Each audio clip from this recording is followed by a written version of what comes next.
நம்ம Chennai super Kings அணி அடுத்த ஆட்டம் பஞ்சாப் அணியை எதிர்த்து வர்ற 8ஆம் தேதி இரவு 7:30 மணிக்கு நிச்சயமாக ஜெயிச்சே ஆகணும், இல்லைனா பிளே ஆஃபை மறந்துட வேண்டியதுதான் அப்படிங்கிற ரொம்ப ரொம்ப பரபரப்பான முக்கியமான ஆட்டத்தை விளையாட போகிறாங்க. இப்படி இருக்க நம்ம எம்எஸ் தோனி முன்னதாக டெல்லி கேபிட்டல்ஸ் அணிக்கு எதிராக கடைசி 10 ஓவர் களத்தில் நின்று விளையாண்டோம். சிஎஸ்கே அணியை வெற்றி பெற வைக்கல. இதனால தோனி அவர் ஒரு சரியான ஃபினிஷரில் இருந்து அவர் விளையாட தவறிட்டார். கண்டிப்பாக அவர் இனிமேலும் சிஎஸ்கே அணியில் தொடர்ந்துகிட்டு இருந்தா இளைஞர்களுக்கு வாய்ப்பு கிடைக்காது.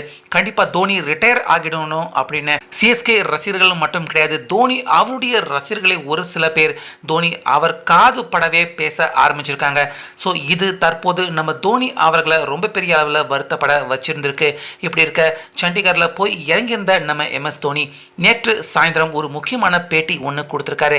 அந்த பேட்டியில் தன்னுடைய ஓய்வை பற்றி தோனி இப்போ அவர் என்ன முடிவு எடுத்திருக்காரு, மேலும் ரசிகர்களே இப்படி தோனி அவரை பற்றி பேசினது தோனி அவரை எந்த அளவுக்கு காயப்படுத்தியிருக்கு அப்படின்னு தோனி அவர்கள் வெளிப்படையான ஒரு பேட்டி ஒன்று நேற்று கொடுத்துருக்காரு.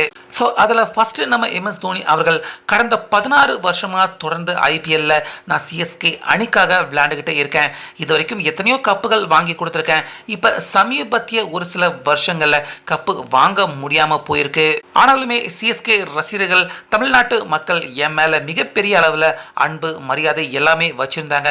ஆனால் கடைசி ஆட்டத்தில் என்னுடைய ஆட்டத்தை பார்த்து திடீர்னு ரசிகர்கள் எல்லாருமே இந்த அளவுக்கு அதிருப்தி ஆவாங்க, என் மேலே இந்த அளவுக்கு கோபப்படுவாங்க அப்படின்னு நான் எதிர்பார்க்கல.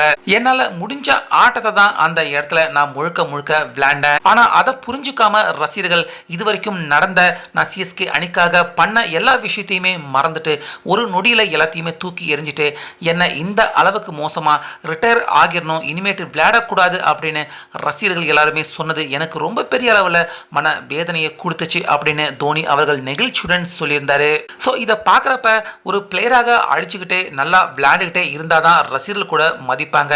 ஒரு கட்டத்தில் அவங்களால சரியாக விளையாட முடியாமல் போயிட்டாலோ ஒரு நொடியில் ரசிகர்கள் அவங்கள தூக்கி எரிஞ்சிடுறது அது அந்த பிளேயருடைய மனசை எந்த அளவுக்கு காயப்படுத்தும் அப்படிங்கிறத ரசிகர்களும் புரிஞ்சுக்கணும் அப்படிங்கிற மாதிரி தோனி சொல்லியிருந்தாரு.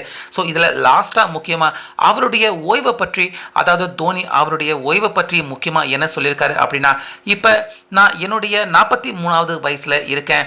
இந்த ஆண்டு 2025 ஐபிஎல் விளையாண்டுக்கிட்டு இருக்கேன். ஸோ இந்த ஐபிஎல் முடிகிறப்ப என்னுடைய வயசு 44 பூர்த்தி ஆகிடும்.